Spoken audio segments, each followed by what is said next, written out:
Ang lahat ng bagay ay pansamantala lamang.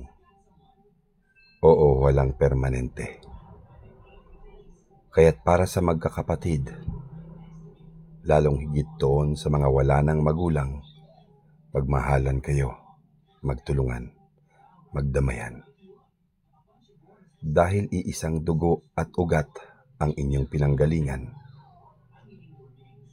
Oo, may mabibigat na problemang dumaraan sa ating mga buhay. At kanya-kanya tayo ng mga sablay.